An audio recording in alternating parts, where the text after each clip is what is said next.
সুপ্রিয় দর্শক, স্বাগতম জানাচ্ছি সর্বশেষ আপডেট বাংলা সংবাদে। শুরুতেই সংবাদ শিরোনাম।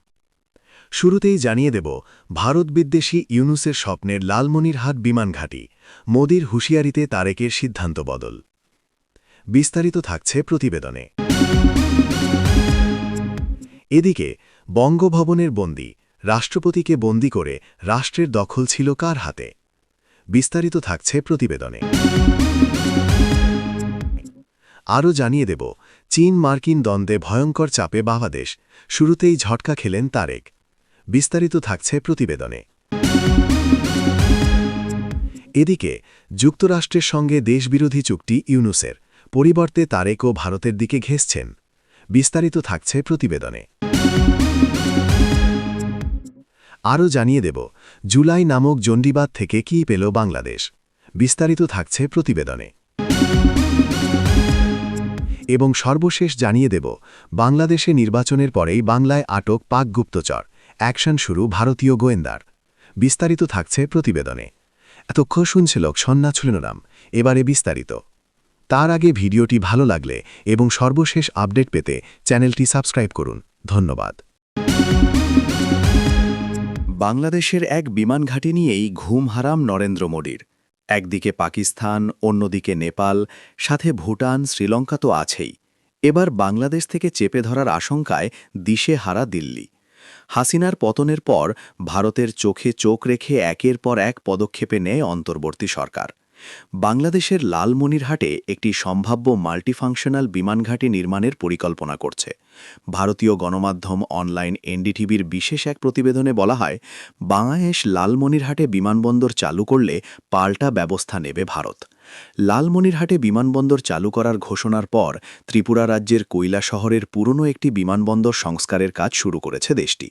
এটি বেসামরিক কাজে ব্যবহৃত হলেও ধারণা করা হচ্ছে যুদ্ধকালীন সময় ভারতীয় বিমানবাহিনীর যুদ্ধ বিমানগুলোর উড্ডয়ন, অবতরণ এবং জ্বালানি ভরার সুবিধা করে দেয়া সুবিধাযোগ্য করে তোলা হচ্ছে। মোহাম্মদ ইউনূস যখন বিদেশে বক্তৃতা দেন, তখন তার কণ্ঠে একটা বিশেষ কম্পনের ওঠানামা থাকে। বিশেষ করে গণতন্ত্র, মানবাধিকার, জবাবদিহিতা টাইপের শব্দগুলো যখন উচ্চারণ করেন, শব্দগুলো তার মুখে খুব মানায়।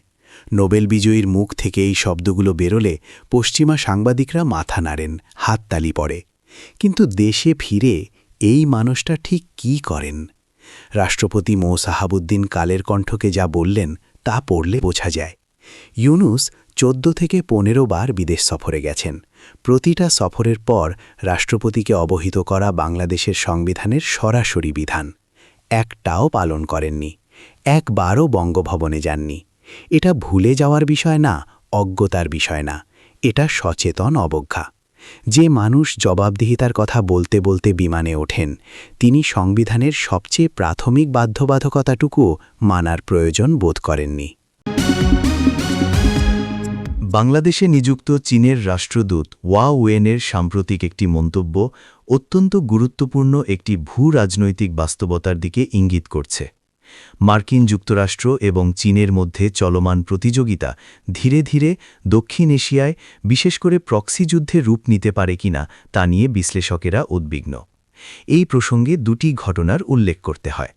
মার্কিন যুক্তরাষ্ট্র বাংলাদেশে তাদের প্রভাব বৃদ্ধির জন্য সরাসরি উদ্যোগ নিয়েছে। 2026 সালের ফেব্রুয়ারিতে ঢাকায় নিযুক্ত মার্কিন রাষ্ট্রদূত ব্রেন্ট ক্রিস্টেনসেন একটি সাক্ষাৎকারে স্পষ্টভাবে জানান দেন যে দক্ষিণ এশিয়ায় চীনের ক্রমবর্ধমান প্রভাব নিয়ে ওয়াশিংটন উদ্বিগ্ন। আর দ্বিতীয়টি প্রধানমন্ত্রী তারেক রহমানের শপথ গ্রহণের পর মার্কিন প্রেসিডেন্ট ডোনাল্ড ট্রাম্পের চিঠি। চিঠিতে ডোনাল্ড ট্রাম্প সরাসরি বলেছে আমেরিকার সঙ্গে হওয়া চুক্তিগুলি যে বাংলাদেশ বাস্তবায়ন করে। সেই সঙ্গে ট্রাম্প বলেন সামরিক বাহিনী কেনাকাটায় আমেরিকার কথা বিবেচনা করে।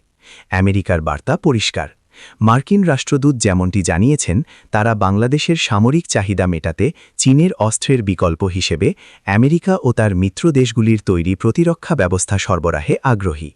বর্তমানে বাংলাদেশের সামরিক কেনাকাটার 72% আসে চীন থেকে।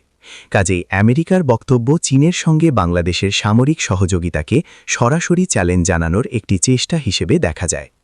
অন্যান্য বাণিজ্যের দিকে তাকালে এবছরের শুরুতেই বাংলাদেশের পণ্য আমদানির ক্ষেত্রে বিপুল পরিমাণ সম্পূরক শুল্ক বসায় আমেরিকা।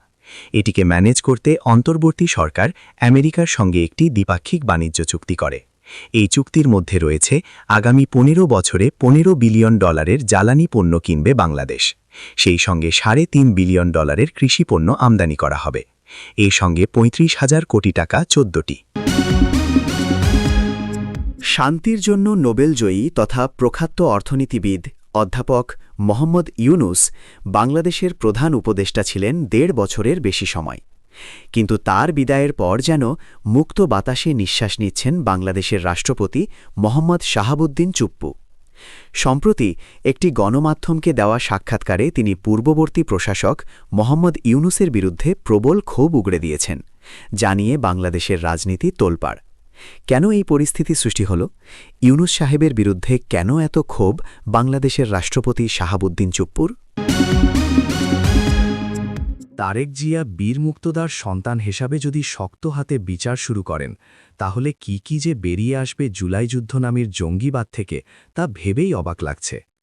তদারকি সরকার পতনের পর জুলাই আন্দোলন নিয়ে যা সব তথ্য বেরিয়ে আসছে, তাতে জুলাইকে আর আন্দোলন বলা যাচ্ছে না।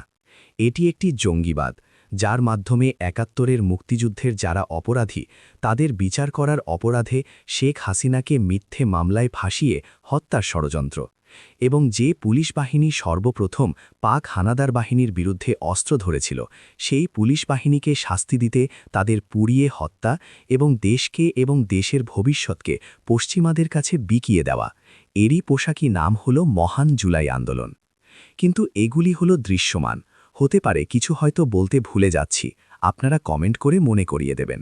কিন্তু ভিতরের লুকানো খবর আরও ভয়ঙ্কর।